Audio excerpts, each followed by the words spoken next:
नमस्कार दोस्तों। डेट आज की 22 जून 2026 है। स्वागत है आपका एटोरियल डिस्कशन में। आज 3 इश्यूज हम डिस्कस करेंगे। सबसे पहले इंडियन एक्सप्रेस का हम आर्टिकल डिस्कस करेंगे न्यू एज प्रोफेशंस के मामले में, नई एज के प्रोफेशंस। फिर दूसरा आर्टिकल हम डिस्कस करेंगे जंक फूड की एडवर्टाइजमेंट के बारे में। इसको आप एथिक्स से भी रिलेट कर सकते हो। फिर ये स्ट्रेट ऑफ हॉर्मुज से संबंधित आर्टिकल है, किस प्रकार से ईरान जो है इस युद्ध से बल्कि और ताकतवर होकर उभरा है। इंडिया के लिए भी नुकसानदायक ही है, क्यों कैसे सब जानेंगे। और अभी देखो टेलीग्राम चलने ही वाला है, आज चलेगा या फिर कल चलेगा, देखते हैं। नीट का पेपर हो गया तो अब सरकार बैन हटा देगी। टेलीग्राम पे सारी पीडीएफ आएंगे, आप ज्वाइन कर लीजिए। पुरानी पीडीएफ भी मैं शेयर कर लूंगा। और कल मैं कोशिश करूंगा, हो सकता है कल की वीडियो ना आ पाए। कल ना बिहार का रिजल्ट आया है बीपीएससी का, तो बहुत सारे टॉपर्स के मैसेज आए। तो मैंने कहा ठीक है, एक फेलिस्टेशन करते हैं। तो कल फेलिस्टेशन होगा बिहार में और मुझे वहाँ जाना होगा। इस वजह से मैं पूरी कोशिश करूँगा वीडियो की, लेकिन कई बार देखो सिचुएशन ऐसी हो जाती है, इवेंट है और इवेंट में बहुत सारे टॉपर से मिलना होता है, तो फिर कई बार फिर बहुत दूर दूर से टॉपर आते हैं, तो फिर उनको टाइम देना ज़रूरी होता है। तो इस चक्कर में कई बार वीडियो फिर रह जाती है। और दिल्ली में हो तो आप रात को बना दो, लेकिन बिहार में पटना से रात को आना होगा तो रात को 12-1 बज जाएगी आने आने में। तो देखते हैं कल क्या माहौल रहता है। वीडियो जरूर आएगी, मैं नहीं बना पाऊंगा तो फिर कोई और टीचर बनाएंगे। चलिए डिस्कशन स्टार्ट करते हैं। इसके बाद नेक्स्ट आर्टिकल देखो, न्यू एज प्रोफेशंस से संबंधित है। अपने सिलेबस में जीएस पेपर 3 के इस टॉपिक से आर्टिकल को रिलेट कर सकते हो। देखो, एक वक्त ऐसा था जब ना माँ बाप सिर्फ 3 चीजें चाहते थे। बेटा या तो डॉक्टर बन जाए, मतलब या बेटी इंजीनियर बन जाए, या फिर सरकारी बाबू बन जाए। आज वक्त बदल गया है। आज के जो यूथ हैं, युवा लोग हैं, वो देखो नए रास्ते चुन रहे हैं। और इन्हीं रास्तों को, इन्हीं नए प्रोफेशंस को हम बोलते हैं न्यू एज प्रोफेशंस। क्या बोलते हैं? New age professions. देखो, डेफिनेशन क्या है न्यू एज प्रोफेशंस की, अगर यूपीएससी पूछ ले। जो न्यू एज प्रोफेशंस है ना, ये 9 to 5 वाली जो डेस्क जॉब होती है कि हाँ भाई टेबल कुर्सी पे बैठ के सारा दिन काम करना, उन प्रोफेशन से अलग हैं। ये न्यू एज प्रोफेशंस देखो डिजिटल इकोनॉमी पे चलते हैं, इनोवेशन पे चलते हैं। कंज्यूमर का बिहेवियर अब चेंज हो गया है, डिजिटल प्लेटफॉर्म्स आ गए हैं। ग्लोबलाइजेशन की वजह से इंडिया में बैठा बंदा यूएस वालों के लिए काम कर सकता है। तो ये सब बेस है न्यू एज प्रोफेशंस का। आप बोलोगे सर एग्जाम्पल दो। एग्जाम्पल देखिए, फिर आपको अच्छे से समझ में आएगा। जैसे देखो, कंटेंट क्रिएटर हैं, कंटेंट क्रिएटर या फिर इन्फ्लुएंसर हैं। आप आज देखोगे, देखो यूट्यूब पे और इंस्टाग्राम पे कितने सारे कंटेंट क्रिएटर हैं। न्यूज़ पहले सिर्फ न्यूज़ चैनल्स देते थे, न्यूज़पेपर्स देते थे, लेकिन आज के समय में ऐसे बहुत इन्फ्लुएंसर हैं जो न्यूज़ देते हैं और उनके ज़्यादा व्यूज़ भी आते हैं। लोग एंटरटेनमेंट और न्यूज़ दोनों को मिक्स कर रहे हैं। पहले ऐसा नहीं होता था। पहले आप न्यूज़ चैनल देखते थे और बिल्कुल न्यूज़ एंकर का काम सिर्फ न्यूज़ पढ़ना और कुछ नहीं। हालांकि पिछले कुछ सालों में तो वो जोर जोर से चिल्लाना वो सब हो गया है, लेकिन सोशल मीडिया पे आप देखोगे न्यूज़ डिलीवर करना और भी ज़्यादा एंटरटेनमेंट हो गया है।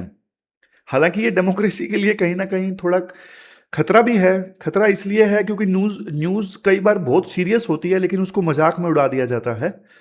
खैर, लेकिन ये तो होना ही है। स्टैंड अप कॉमेडियन, पहले स्टैंड अप कॉमेडियन के लिए कोई स्कोप नहीं हुआ करता था, सिर्फ थिएटर हुआ करता था। लेकिन आजकल यूट्यूब, ओटीटी, इनका गढ़ हो गया है स्टैंड अप कॉमेडियन का। फिर डिजिटल एंटरप्रेन्योर्स हैं। जिरोदा के बारे में आपने सुना होगा। जिरोदा सस्ता प्लेटफॉर्म है जहां पे शेयर्स की खरीद फरोख्त होती है। तो डिजिटलाइजेशन आया, इंटरनेट सस्ता हुआ, उसी की सहायता से तो ये जिरोदा जैसे प्लेटफॉर्म्स आ पाए। एआई स्पेशलिस्ट या फिर डेटा साइंटिस्ट की जॉब है। एआई स्पेशलिस्ट जो चैट जीपीटी जैसा प्लेटफॉर्म बनाते हैं या फिर उसका यूज करते हैं बढ़िया से, उसका यूज करके कोई नया प्रोडक्ट बनाते हैं। और डेटा साइंटिस्ट जो डेटा से ट्रेंड निकालते हैं। फिर डिजिटल मार्केटिंग प्रोफेशनल्स, आजकल हर कंपनी अपनी डिजिटल मार्केटिंग करवाती है। तो डिजिटल मार्केटिंग को मैनेज करने के लिए भी तो लोग चाहिए ना।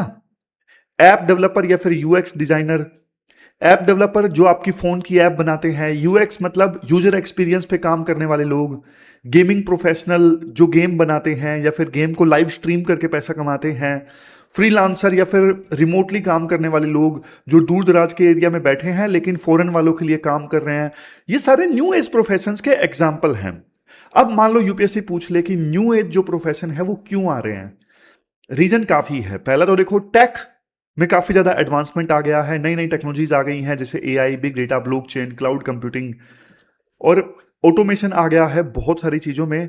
तो इन सब चीजों ने ना नई जॉब्स को क्रिएट किया है। फिर डिजिटल ट्रांसफॉर्मेशन, आज हर बिजनेस ऑनलाइन आना चाहता है, चाहे वो स्विगी हो, अमेजोन हो, उबर हो, सब। तो इसकी वजह से ना सब ऑनलाइन आना चाहते हैं, इस वजह से स्पेशलाइज्ड स्किल्स की जो डिमांड है ना वो बढ़ गई है।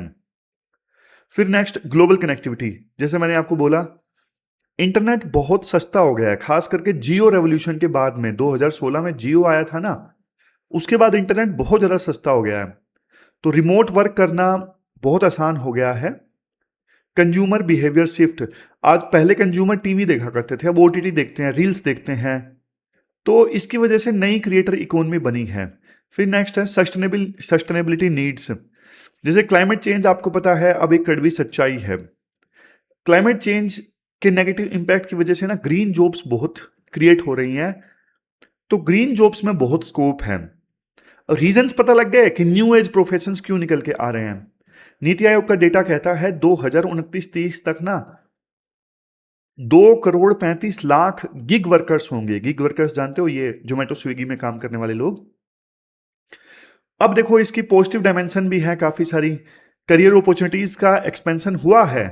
तो अब इंजीनियरिंग, लॉ, डॉक्टर, इन सब चीजों के ऊपर जो डिपेंडेंसी है वो कम हुई है। जिसके पास भाई स्किल है, जिसके पास क्रिएटिविटी है, उनको ये सब डिग्रीज हासिल करने की आवश्यकता नहीं है। जिंदगी में अच्छा करने के लिए वो ऑलरेडी अच्छा कर रहे हैं, जिनके पास स्किल है, क्रिएटिविटी है। इसके बाद नेक्स्ट है प्रमोशन ऑफ एंटरप्रेन्योरशिप। अब न्यू एज प्रोफेशंस की वजह से ना सिर्फ हमारे देश में जॉब सीकर्स नहीं है, जॉब क्रिएटर भी बन रहे हैं। ये अच्छी चीज है, मतलब जॉब क्रिएट करने वाले। नेक्स्ट, हम देखो जो right to freedom of speech and expression है ना, उस आर्टिकल 19 सेक्शन 1 क्लोज ए। अब ये तो देखो संविधान में है, लेकिन न्यू एज प्रोफेशंस में जैसे देखो इन्फ्लुएंसर, यूट्यूबर, व्लॉग लिखने वाले, जैसे मैंने आपको बताया अलग अलग ढंग से एंटरटेनमेंट के साथ में न्यूज़ प्रेजेंट करने वाले, ये लोग भी आ रहे हैं। तो मतलब फंडामेंटल राइट की प्रैक्टिस यहाँ पे देखने को मिल रही है। फिर नेक्स्ट है इनोवेशन एंड क्रिएटिविटी। नए प्रॉब्लम्स के नए सॉल्यूशंस भी निकल के आ रहे हैं। लोग एक्सपेरिमेंट करने से आज के समय में डर नहीं रहे, ये अच्छी चीज है। फिर क्या है, इंक्लूसिव पार्टिसिपेशन। अब देखो इवन टीयर 3, टीयर 4 सिटी का बच्चा भी ना ग्लोबल स्टार बन सकता है। उनके लिए भी मौके हैं, पहले उनके लिए मौके नहीं हुआ करते थे। फॉर्मल डिग्री की जो दीवार है ना वो अब टूट गई है। Next, economic growth. ये जो डिजिटल इकोनॉमी है ना, देश की जीडीपी में बहुत कंट्रीब्यूट कर रही है। नए मार्केट्स खुल रहे हैं नए एज प्रोफेशंस की वजह से। लेकिन देखो एथिकल चैलेंजेस भी हैं। जैसे सबसे पहले फ्रीडम वर्सेस रिस्पॉन्सिबिलिटी। आपको पता है देखो, आजादी के साथ साथ जिम्मेदारी भी आती है। लेकिन आज के समय में आप देखोगे hate speech, fake news, defamation बहुत ज्यादा आम हो गया है, बहुत ज्यादा कॉमन हो गया है। Freedom of speech and expression के नाम पे ना इनसेंसिटिव कंटेंट परोसा जा रहा है। मैं आपको दिल की बात बोलता हूँ, परिवार वालों से देखो दिल की बात बोल सकते हैं। मेरा तो यार यूट्यूब खोलने का मन कम करता है। पढ़ाई के लिए मुझे कुछ देखना हो तो मैं देखता हूँ, अदरवाइज कचरा भर रहा है यूट्यूब पे। इंस्टा पे तो मेरा अकाउंट है भी नहीं, टीम ने बना रखा है, अलग है वो, मैं पर्सनली यूज नहीं करता हूँ। तो देखो इतना कचरा भर रहा है। आप भी ना हमेशा यार सोशल मीडिया को ना थोड़ा अच्छे से यूज करिएगा, खास करके स्टूडेंट्स को। आम पब्लिक की अलग बात है, स्टूडेंट्स के लिए सोशल मीडिया का सही ढंग से यूज बहुत ज्यादा जरूरी है। Next, attention economy and virality culture. अब ये जो सोशल मीडिया का एल्गो होता है ना, ये क्या रिवॉर्ड करता है, वो रील्स जो देखो सनसनीखेज होती हैं, जिनमें एक्सप्रेशन बहुत ज़्यादा एक्सट्रीम होते हैं, अब उनको तो वायरलिटी मिलती है। अब कोई सच्ची बात करेगा, ठंडे दिमाग से करेगा, लॉजिकल बात करेगा, उसको जनता पसंद नहीं करती। वो एल्गोरिथम उसको प्रमोट भी नहीं करता। समझ गए? Next, privacy and data concerning. Surveillance capitalism बढ़ रहा है। ये जो कंपनीज हैं आपका डेटा इकट्ठा करती जा रही है, इकट्ठा करती जा रही हैं बिना आपके कंसेंट के। बाद में उसी डेटा की सहायता से आपको एज ए प्रोडक्ट इस्तेमाल किया जा रहा है, आपकी चॉइसेस बदली जा रही हैं। तो ये सर्विलियंस कैपिटलिज्म है। फिर नेक्स्ट है प्रोफेशनल अकाउंटेबिलिटी डेफिसिट। जो इन्फ्लुएंसर हैं, सो कॉल्ड इन्फ्लुएंसर, कई बार ना हार्मफुल प्रोडक्ट प्रमोट करते हैं। जैसे पहले ना एक बार मेरा अलग से चैनल था सुमित, उनको पता नहीं था कि मैं मतलब ओनली आईएएस का फाउंडर हूँ। तो उन्होंने मुझे प्रमोट किया कि आप ना ड्रीम इलेवन, उस समय ड्रीम इलेवन हुआ करता था, अब तो गेमिंग पे रोक लग गई है। आप ड्रीम इलेवन का ऐड कर दीजिए, आपको पता नहीं 5-6 लाख रुपए दे रहे थे। तो मैंने पूछा आपको पता है मैं कौन हूँ? तो कहता नहीं, आपका चैनल है, व्यूज़ हैं, हमने देखा आप कर दोगे। तो मैंने उनको बताया भाई मैं ऐसे ऐसे यूपीएससी का टीचर हूँ और ये सब काम हम नहीं करते हैं। तो सोच के देखो, वो तो किसी के भी व्यूज़ हों उसी को पकड़ लेते हैं, ड्रीम इलेवन का ऐड कर दीजिए, और इससे कितने लोगों के घर बर्बाद हो जाते हैं। ड्रीम इलेवन नहीं, नोट स्पेसिफिकली जो ये बैटिंग ऐप्स होती हैं, गेमिंग ऐप्स होती हैं जिसमें पैसा इन्वॉल्व होता है, बहुत सारे लोग बर्बाद हो जाते हैं। Mental health crisis, social media की वजह से सबसे ज़्यादा गन तो इसलिए फैला है, लोग अच्छी अच्छी अपनी तस्वीरें दिखाते हैं, अच्छी अच्छी वीडियो सोशल मीडिया पे डालते हैं, बाकी लोग कंपेयर करते हैं, फोमो हो जाता है, डिप्रेशन आता है, गिल्ट आता है, हम कुछ नहीं कर रहे ज़िंदगी में। ये सब बहुत होने लगा है। डिजिटल डिवाइड, आज भी देखो गांव में सस्ता इंटरनेट तो है लेकिन स्पीड आती नहीं है, स्पीड नहीं आती, फास्ट इंटरनेट नहीं है, हर किसी को डिजिटलाइजेशन का लाभ नहीं मिल रहा है। फिर संविधान के ये आर्टिकल्स आप यूज कर सकते हो न्यू एज प्रोफेशंस में। Freedom of speech and expression तो मैंने बता ही दिया। Freedom of speech and expression absolute नहीं है, रिस्ट्रिक्शंस हैं, जैसे public order, morality, national security, आप इनको कॉम्प्रोमाइज नहीं कर सकते। Right to life and dignity में राइट टू प्राइवेसी इन्वॉल्व है पुट्टास्वामी केस की जजमेंट के बाद में। आर्टिकल 51A फंडामेंटल ड्यूटी है साइंटिफिक टेम्पर डेवलप करना। साइंटिफिक टेम्पर डेवलप करना देखो इसलिए जरूरी है, मैं आपको एक बात बताऊं यार, आप तो यूपीएससी एस्पायरेंट्स हो, बाकी लोग नहीं समझते। बाकी लोग क्या है, जैसे टीचर्स मान लीजिए, टीचर्स इन्फ्लुएंसर्स मान लीजिए, उनके फैन बन जाते हैं। कभी किसी का फैन मत बनो, लॉजिकली सोचो, रैशनल इंक्वायरी होनी चाहिए। कोई जो ऑनलाइन टीचर्स वाले लोग हैं वो अपनी इमेज क्रिएट करते हैं, लेकिन उनके कंटेंट को जज करो, ना कि उनकी पर्सनैलिटी को। पर्सनैलिटी फेक बनाई जा सकती है। अब ये यूपीएससी एस्पायरेंट समझते हैं, उनके अंदर रैशनल इंक्वायरी, लॉजिकल सोचने की चीज़ें होती हैं, लेकिन बहुत लोगों में नहीं होती है। वो फैन बन जाते हैं, अंधा फैन, ब्लाइंड फैन बन जाते हैं, चाहे सामने वाला कुछ भी करे। केरला हाईकोर्ट ने ये बोला था फहीमा सिरीन केस में, राइट टू इंटरनेट जो है वो एक फंडामेंटल राइट है आर्टिकल 21 के अंतर्गत। ये मेंस में आप कोट कीजिएगा। तो लास्ट में देखो यही बोला जाता है, 8 प्रिंसिपल्स होना जरूरी है न्यू एज प्रोफेशंस में, पढ़ लीजिए जल्दी से। अकाउंटेबिलिटी होनी चाहिए, अपने कंटेंट के लिए रिस्पॉन्सिबिलिटी लो, जवाबदेही होनी चाहिए। इंटीग्रिटी, ट्रूथफुल कंटेंट बनाओ, ना कि सिर्फ इंपल्सिव कंटेंट व्यूज हासिल करने के लिए। ट्रांसपेरेंसी होनी चाहिए, अगर पैसा लेके आप वीडियो बनाओ तो स्पॉन्सर्ड होना चाहिए। एम्पथी, मतलब जिसके खिलाफ आप बना रहे हो कंटेंट उसके प्रति एम्पथी रखो, ऐसा नहीं कि आपके कंटेंट की वजह से कोई डिप्रेशन में चला गया। सोशल रिस्पॉन्सिबिलिटी होनी चाहिए। पैसा कमाना इज फाइन, लेकिन सोसाइटी का भी ख्याल में रखो, सोसाइटी पे क्या असर पड़ेगा। प्राइवेसी बचा के रखो। फेयरनेस एंड इंक्लूसिविटी होनी चाहिए आपके कंटेंट में। कास्ट, जेंडर डिस्क्रिमिनेशन ये सब नहीं होना चाहिए। फिर प्रोफेशनल कॉम्पिटेंस भी है। तो कुल मिला के देखो ये सारी चीजें होनी चाहिए। अब लास्ट में कीवर्ड्स देख लीजिए जो आपको आंसर्स में यूज करने हैं। एक सेकेंड रुकिए। ये क्वेश्चन आपको अटेम्प्ट करना है, 2018 में यूपीएससी ने पूछा था। फिर ये 2021 में गिग इकोनॉमी के बारे में पूछा था, तो न्यू एज प्रोफेशंस के बारे में पूछ सकती है यूपीएससी। ये कीवर्ड्स हैं जो आपको आंसर्स में यूज करने हैं। अब चलते हैं आगे। इसके बाद नेक्स्ट आर्टिकल देखो, जंक फूड एडवर्टाइजमेंट्स से संबंधित है। सिलेबस में ना जीएस पेपर सेकंड के इस टॉपिक से आर्टिकल को रिलेट कर सकते हो। पहले ना ये दो नहीं, ये सारी टर्म्स का मतलब आपको पता होना चाहिए। सबसे पहले है HFSS, ये तो आपको पता होगा, high in fat, sugar and sodium. Sodium मतलब नमक। अब ऐसे फूड जो फैट, शुगर या सोडियम में ज्यादा होते हैं ना, तो भाई ये खाने में तो चटपटे लगते हैं, मीठे लगते हैं, लेकिन न्यूट्रिशन जीरो होता है इनमें। फिर नेक्स्ट है यूपीएफ यानी अल्ट्रा प्रोसेस्ड फूड। ये अल्ट्रा प्रोसेस्ड फूड जो होते हैं ना, ये रियल खाना है ही नहीं। मतलब एडिबल फूड जैसे सब्सटेंस होते हैं और फैक्ट्री में बने होते हैं। एक फेमस कहावत है, आपके दादा दादी जिसे खाना नहीं मानते ना, वो कभी मत खाओ। तो बहुत सारे खाने मार्केट में आजकल ऐसे अवेलेबल हैं जिसे दादा दादी खाना मानते ही नहीं है। तो ये अल्ट्रा प्रोसेस्ड फूड जो होते हैं ना, फैक्ट्री में फैक्ट्री में बने जो केमिकल्स हैं ना, वो यूज होते हैं इन अल्ट्रा प्रोसेस्ड फूड को बनाने में। फिर कई बार अल्ट्रा प्रोसेस्ड फूड में ना बहुत नुकसानदायक एडिटिव्स यानी फ्लेवर डालने के लिए चीजें इस्तेमाल की जाती हैं, जैसे माल्टोडेक्स्ट्रीन। माल्टोडेक्स्ट्रीन क्या है? ये आर्टिफिशियल शुगर है जो खून में ना शुगर का लेवल तेजी से बढ़ा देता है। फिर नेक्स्ट है इमल्सिफायर। ये क्या है? ये तेल और पानी को ना मिक्स रखने का काम करता है।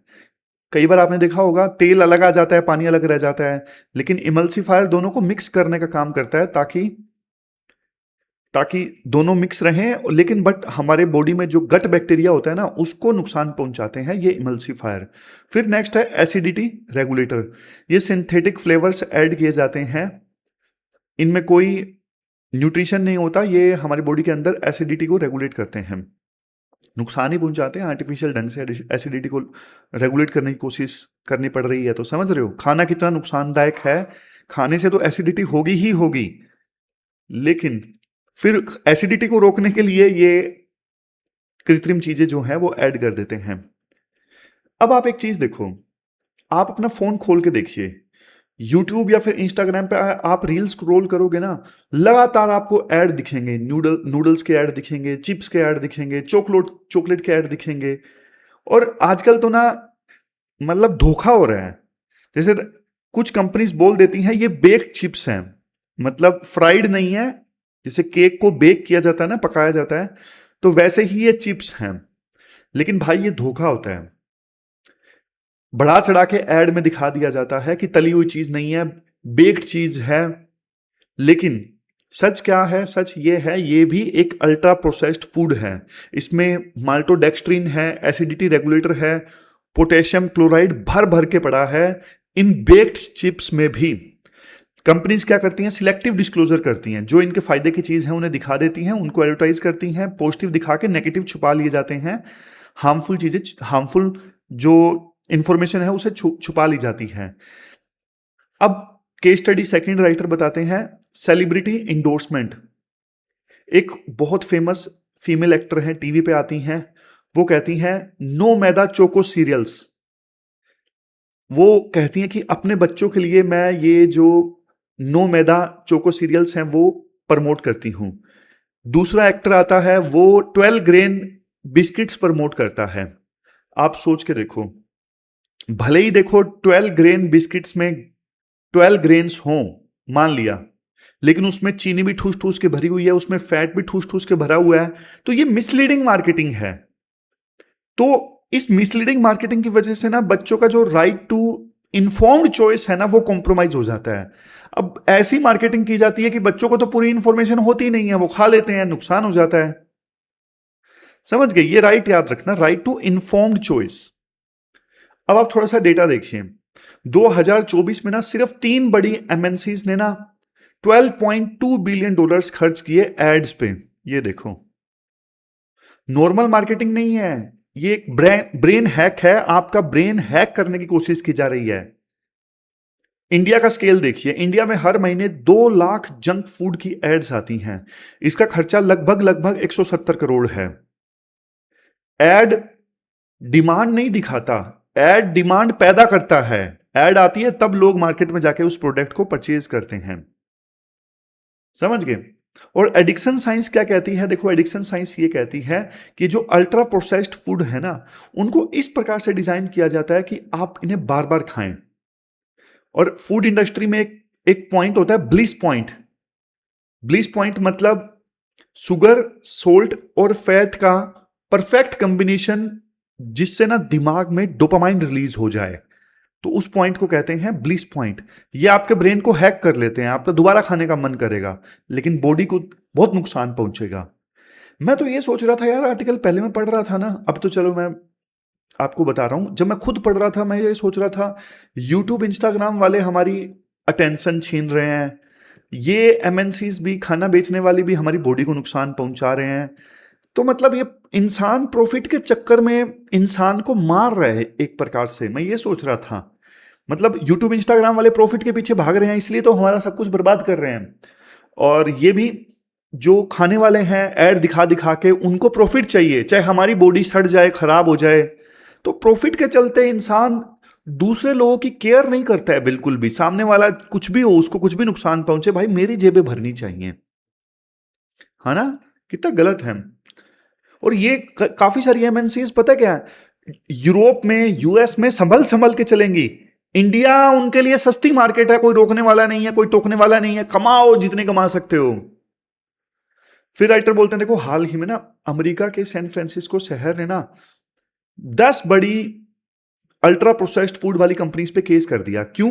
क्योंकि ना वो बच्चों को टारगेट कर रही हैं, उन्हें मोटापा दे रही हैं, उन्हें डायबिटीज का शिकार बना रही हैं, और वो भी चुपके चुपके। इवन लैंसेट की रिपोर्ट है, लैंसेट की रिपोर्ट आई थी नवंबर 2025 में, 3 पेपर्स पब्लिश किए इन्होंने। लैंसेट ने साफ साफ बोला कि अल्ट्रा प्रोसेस्ड फूड जो है ना, हमारे रियल खाने को धीरे धीरे रिप्लेस कर रहे हैं। दूसरी फाइंडिंग, डिजीज बर्डन, ये मोटापा, hypertension, type 2 diabetes, heart disease, इनका सीधा सीधा कारण है ये अल्ट्रा प्रोसेस्ड फूड। और एक्सपर्ट्स देखो ये बोलते हैं कि सरकार का ये कहना कि हम न्यूट्रिशन एजुकेशन दे रहे हैं स्कूलों में, सिर्फ इससे काम नहीं चलेगा। एक तरफ देखो आप क्लास में हेल्दी खाना सिखा रहे हो, करिकुलम में ऐड कर रहे हो, दूसरी तरफ बाहर निकलते ही बच्चे को स्कूल की कैंटीन में जंक फूड की एड्स दिखाई जा रही हैं, जंक फूड मिल रहा है। तो भाई इन्वायरमेंट ही खराब है। टीवी पे सारा दिन एड्स आती हैं, बच्चे वो एड्स देखते हैं, उनका खाने का मन कर जाता है, जिस प्रकार से वो एड डिजाइन की जाती हैं। और देखो ऐसा नहीं है कि हमारी सरकार कुछ नहीं कर रही है, कुछ तो कर रही है। जैसे 2017 से 2022 के बीच में एक पॉलिसी आई थी, national multi sectoral action plan. अब इसमें यह लिखा था कि हम जो ये high in fat, salt, sugar वाला जो फूड है ना, इन फूड्स की एड को रिस्ट्रिक्ट करेंगे। लेकिन भाई हुआ कुछ नहीं, 2026 आ गया, इस मामले में सरकार ने कुछ नहीं किया। पूरी तरह से रेगुलेशन जो है वैक्यूम है, कोई रेगुलेट करने वाला है ही नहीं इन एड्स को।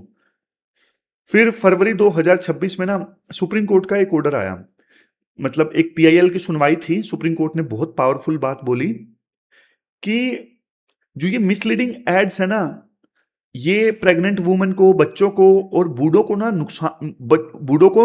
नुकसान पहुंचा रही हैं। फिर इकोनॉमिक सर्वे 2025-26 में भी एक बात बोली गई कि जो अनहेल्दी डाइट है ना भाई, बहुत चिंता की बात है। तो अल्ट्रा प्रोसेस्ड फूड वाली एड की जो अल्ट्रा प्रोसेस्ड फूड की जो एड्स है ना, उनको स्ट्रिक्टली रेगुलेट करने की आवश्यकता है। इवन देखो पार्लियामेंट्रियंस भी अब ना ये जो अल्ट्रा प्रोसेस्ड फूड है ना, इन पे पिगोवियन टैक्स लगाने की मांग कर रहे हैं, क्योंकि इनसे सोसाइटी की हेल्थ पे बहुत हैवी कॉस्ट पड़ती है। कमेंट बॉक्स में बताइएगा, पिगोवियन टैक्स के बारे में आपने पढ़ा होगा, बताइए कमेंट बॉक्स में।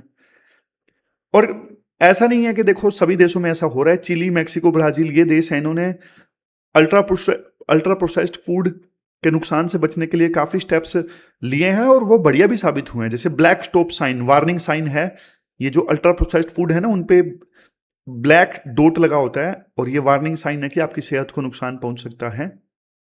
और ये लॉ के द्वारा इन्फोर्स किया जा रहा है, ऐसे नहीं वॉलंटरी है, वॉलंटरी कोई कंपनी मानती नहीं है। इवन ब्राजील में भी क्लियर पॉलिसी डायरेक्शंस हैं, अल्ट्रा प्रोसेस्ड फूड की जो प्रमोशन है वो स्कूल के नजदीक नहीं की जा सकती। सिर्फ एडवाइजरी नहीं है, स्टेप्स भी लिए गए हैं। फिर क्या है, वे फॉरवर्ड क्या है इंडिया में? भाई जो ये अल्ट्रा प्रोसेस्ड नुकसानदायक फूड है ना, इसके फ्रंट पे लेबलिंग होनी चाहिए, जैसे सिगरेट पे होता है ना, सिगरेट पीना स्वास्थ्य के लिए हानिकारक है, वैसी ही वार्निंग होनी चाहिए। पिगोवियन टैक्स, मतलब स्टेट हेल्थ की कॉस्ट के हिसाब से टैक्स लगाया कि सेहत पे ज्यादा असर, नुकसान हो रहा है, तो जैसे सिगरेट पे ज्यादा टैक्स लगता है वैसे ही टैक्स लगाए। एड फ्री जोन होने चाहिए, स्कूल के आसपास एड नहीं लगाई जा सकती। लोकल फूड सिस्टम को प्रमोट करो। तो ये सब सरकार को करने होंगे। ये कीवर्ड्स हैं जो आंसर्स में आप यूज कर सकते हो। और ये क्वेश्चन है, आप अटेम्प्ट करना चाहो तो प्री का।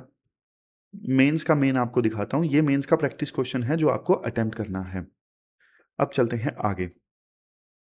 इसके बाद नेक्स्ट आर्टिकल देखो, changed reality India and state of Hormuz. आप ना सिलेबस में जीएस पेपर सेकंड के इस टॉपिक से आर्टिकल को रिलेट कर सकते हो।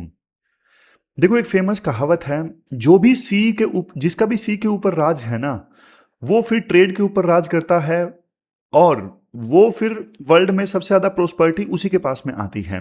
आप हिस्टोरिकल पैटर्न देखो, यूनाइटेड किंगडम, इन्होंने देखो अटलांटिक ओशन के ऊपर राज किया और इंडियन ओशन के ट्रेड रूट्स पे राज किया और इतना बड़ा एम्पायर बना लिया। जापान, इन्होंने पैसिफिक ओशन में राज किया और 20वीं शताब्दी में इतना तेजी से इनका इंडस्ट्रियल राइज हुआ जापान वालों का। यूएस देख लीजिए, सेकेंड वर्ल्ड वॉर के बाद में नेवल सुपरमेसी यूएस की देखने को मिली और जबरदस्त सुपर पावर बना यूएस। इवन चाइना देख लीजिए किस प्रकार से अपनी नेवी पे काम कर रहा है चाइना, और बेल्ट एंड रोड इनिशिएटिव के तहत शिपिंग लेन्स पे डोमिनेशन है चाइना का। इंडिया की पोजीशन बहुत ज्यादा स्ट्रेटेजिक है। देखो इंडियन ओशन के क्राउन पे है, लेकिन इंडिया फिर भी ना ज्यादा मैरीटाइम रूट्स का ना फायदा नहीं उठा सका है, सीधी सी बात है। हमारा शिपिंग सेक्टर देख लीजिए कितना कमजोर है चाइना वगैरह के मुकाबले में। एक अच्छी चीज ये है, पूरी दुनिया में हमारे जो सी फेरर है ना, मतलब जो जहाज वगैरह में काम करते हैं कैप्टन वगैरह, उनकी संख्या बहुत ज्यादा है। मतलब पूरी दुनिया में इंडिया ना टॉप 5 में आता है सी फेरर के मामले में, यानी वर्किंग प्रोफेशनल्स के मामले में, जो शिप्स वगैरह में जो मैरीटाइम इंडस्ट्री में काम करते हैं। ये इंडिया की अच्छी चीज है। ये जो सी फेरर हैं विदेशी कंपनीज में काम करते हैं, पैसा कमा के डॉलर में इंडिया में भेजते हैं, फॉरेक्स रिजर्व को फायदा होता है, और ये स्किल्ड भी हैं और ग्लोबली कॉम्पिटिटिव वर्कफोर्स का काम करते हैं। लेकिन इंडियन फ्लैग वाले जहाज बहुत कम हैं, विदेशी जहाजों के ऊपर हमारी डिपेंडेंस है। तो किराया, जो शिप जितना किराया लेते हैं उस पर हमारा कोई कंट्रोल नहीं है। कल को जियो पॉलिटिकल डिसरप्शन हो जाए और विदेशी जहाज सर्विस देने से मना कर दें तो हमारे पास में कोई यहाँ पे आत्मनिर्भरता नहीं है। और ये जो हमारे सी फेरर है ना, सेलर्स जो विदेशी शिप्स पे काम करते हैं, भाई खतरा भी उठाते हैं। रेड सी, सोमालिया जैसे कॉरिडोर हैं, पायरेसी का खतरा है। अभी ये स्ट्रेट ऑफ हॉर्मुज में यूएस वालों ने 3 भारतीयों को मार दिया था। अब बात करते हैं इस स्ट्रेट ऑफ हॉर्मुज की। ये जो स्ट्रेट ऑफ हॉर्मुज है ना भाई, ये युद्ध जो हुआ ना यूएस और ईरान के बीच में, बल्कि ईरान तो यार और ताकतवर होके उभरा है इस युद्ध में। इंडिया का तो देखो ज्यादातर तेल इसी चोक पॉइंट से आता है, स्ट्रेट ऑफ हॉर्मुज से आता है। पतली सी ये नाली है, नाली कह सकते हो समझाने के लिए। अब एक देखो, एक मोहल्ले पे आपको राज करना है ना, तो हर घर में जाने की जरूरत नहीं है। मोहल्ले का पानी जिस पाइप से आ रहा है उस पे कब्जा करके बैठ जाओ, पूरा मोहल्ले को आप कंट्रोल कर सकते हो। या फिर मोहल्ले की मेन सड़क पे आप कब्जा करके बैठ जाओ, मोहल्ले तक दूध नहीं आएगा, बाकी चीजें नहीं आएंगी, वो मोहल्ला घुटने टेक देगा। ठीक वैसा ही हुआ है, ईरान वालों ने ऐसा ही किया। बल्कि देखो पहले क्या था, पहले कोई टैक्स नहीं लगता था। स्ट्रेट ऑफ हॉर्मुज से जो शिप जाता, कोई ईरान वगैरह को बताना की आवश्यकता नहीं थी कि शिप जा रहा है। कॉमर्शियल व्हीकल्स, कॉमर्शियल शिप के लिए रास्ता बिल्कुल खाली हुआ करता था। लेकिन अब युद्ध के बाद तो ना, जो डील साइन हुई है यूएसए के साथ में इनकी, इस स्ट्रेट ऑफ हॉर्मुज को मैनेज किया जाएगा पर्शियन गल्फ स्ट्रेट अथॉरिटी के द्वारा। ईरान अब डिसाइसिव वॉइस हो गया है इस स्ट्रेट को मैनेज करने में। ईरान और ओमान मिल के ज्वाइंटली एडमिनिस्टर करेंगे इस स्ट्रेट को, और ओमान तो देखो नाम नाम का है, ईरान की ही मेन वॉइस रहेगी। सोच के देखो, मतलब इस युद्ध की वजह से यूएस और इजराइल ने युद्ध किया था ईरान को रोकने के लिए, वो और ज्यादा ताकतवर होके उभर गया। इंडिया के लिए भी अच्छी चीज तो नहीं है यार, पहले शिप्स आसानी से आ रहे थे, अब ईरान वालों को बताना पड़ेगा, जो कि हमारे लिए नेशनल सिक्योरिटी के हिसाब से देखें, नेशनल इंटरेस्ट के हिसाब से देखें तो हमें भी नुकसान ही हुआ है। समझ गए? अब आगे चलते हैं। राइटर कहते हैं, इवन देखो जो यूएई जैसे देश है ना, यूएई जैसे देश उनको भी नुकसान हुआ है, क्योंकि यूएई यहां पे है। वो जो तेल एक्सपोर्ट करते हैं वो भी तो इस स्ट्रेट से होके गुजरते हैं ना। लेकिन यूएई जैसे देशों ने ना बढ़िया मॉडल खोज लिया है, वो पाइपलाइन भी बिछा रहे हैं यहाँ पे, ईस्ट वेस्ट पाइपलाइन ताकि उनका सारा जो तेल है इस स्ट्रेट से होके ना गुजरे। वो अलग अलग देशों को तेल सप्लाई कर रहे हैं। मतलब इस स्ट्रेट के ऊपर यूएई ने अपनी जो डिपेंडेंसी है ना बहुत कम कर ली है। ये हबशान फुजैरा पाइपलाइन पे काम किया है ताकि सीधा अरेबियन सी में तेल आ सके और स्ट्रेट से ना गुजरना पड़े। तो यूएई ने अपनी डिपेंडेंसी स्ट्रेट पे कम करने के लिए काफ़ी काम किया है। इंडिया को भी देखो काम करना पड़ेगा।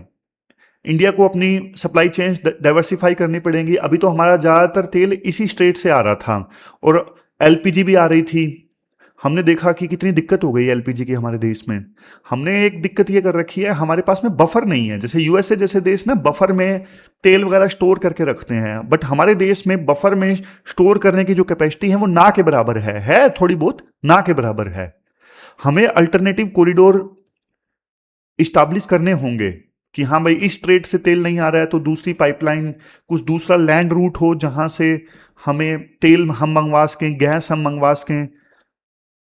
और ना हमें ओमान, यूएई, सऊदी अरेबिया, दूसरे गल्फ कंट्रीज के साथ में अपने टाइज, अपने संबंध मजबूत करने होंगे, जो चाहते हैं इस स्ट्रेट पे सिर्फ ईरान का कब्जा ना हो। समझ गए? एक हम ईरान के साथ में भी हमारे संबंध देखो ठीक ठाक थे, लेकिन यूएस के सैंक्शंस के दबाव के चलते ना हमने छबार पोर्ट की अपॉर्चुनिटी मिस कर दी। छबार पोर्ट को छोड़ दिया हमने यूएस के प्रेशर के चलते। मतलब कुछ खास किया नहीं है यहाँ पे, जबकि छबार पोर्ट एक बढ़िया गेटवे था सेंट्रल एशिया के लिए, इवन यूरोप के लिए, इंटरनेशनल नॉर्थ साउथ कॉरिडोर को भी मजबूत बनाने के लिए इंपॉर्टेंट था ये छबार पोर्ट। लेकिन यूएसए ने दबाव दिया और हमने इसको ढीला छोड़ दिया। ईरान को भी लगा यार इंडिया तो दबाव के आगे झुक जाता है। तो ये पूरा आर्टिकल हमने डिस्कस किया कि भाई हमें ना अपनी सप्लाई चेन्स मजबूत करने की आवश्यकता है। सिर्फ स्ट्रेट के ऊपर डिपेंड होने से काम नहीं चलेगा। हमें इमरजेंसी के लिए बफर में तेल होना चाहिए, गैस होनी चाहिए, उसके लिए बफर स्टॉक चाहिए, स्टोरेज कैपेसिटी चाहिए।